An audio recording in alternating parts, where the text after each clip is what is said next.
great for rising. You know, is Africa the future of global economy? And I really kind of hate to ask that question. You know why? Because Africa has funded every other economy throughout the world, while her economy suffered. But what about now? Is Africa waking up? Listen to this, and I'll be back. And you think Africa is big enough to get to $100 million? Are you looking at markets outside of Africa? Africa has 54 markets. We're looking at Africa only. In 7 years, Africa will be home to a third of the global population of youth. By 2050, 1 out of every 5 customers on the internet will be in Africa. Africa in the past decade has, out of the top 10 countries with the fastest growing GDP, 5 of those markets are in Africa. Retail spend in 2018 was about $1.4 trillion. 2/3 of that was consumer packaged goods. And it's considered one of the fastest growing regions for consumer packaged goods spending in the world. On top of that, when it comes to profitability margins, it's the most profitable region, bar none, to East Asia. So this is when you drop the mic. Yeah. Africa, stop inviting your enemy to your table. No other country that I've seen on the internet, I've never seen them inviting their enemy to their conferences. When they're talking about what's going to happen in their countries, I don't see them. As a matter of fact, I don't even see them talking about on the internet in depth of what's going to happen in their country. But I want to address 1 or 2 things. The first question that dude asked was, do you think Africa is big enough to get to $100 million? That's an insult.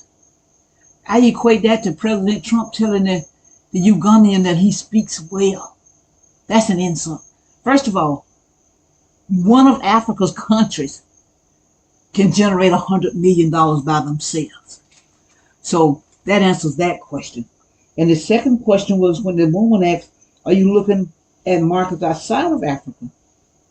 And I like what the sister said. She said Africa has 54 markets. And I'm sure she's referencing the 54 countries. Africa can be self-sufficient. Without Africa, the whole global economy would collapse. So do what you're going to do, Africa, but stop publicizing it and stop inviting the enemy to the table. As I said, we don't get invited nowhere. Nowhere. Even here in America, when we have our meetings about what we want to do for our community, we always have other ethnic groups invited in. But we don't go to none of theirs. You know why? Because they don't invite us. I've never known an Asian to say, well, you know what? We want to decide what we're going to do about our community, our economy. So we're going to invite in a black person. I've never heard of a white person doing it.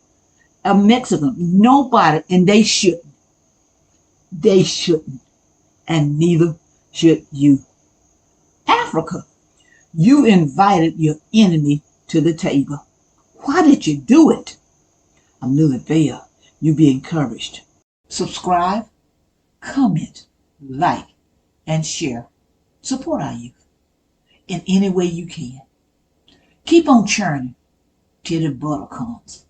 Albert Richardson, a black man, patent the butter churn U.S. patent number 446470, February 17th, 1891.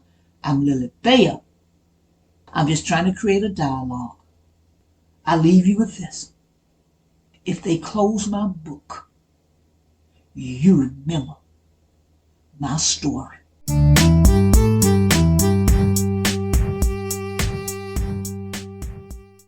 A Nat Turner Runner production. Lock and load. LilyBell. Be encouraged.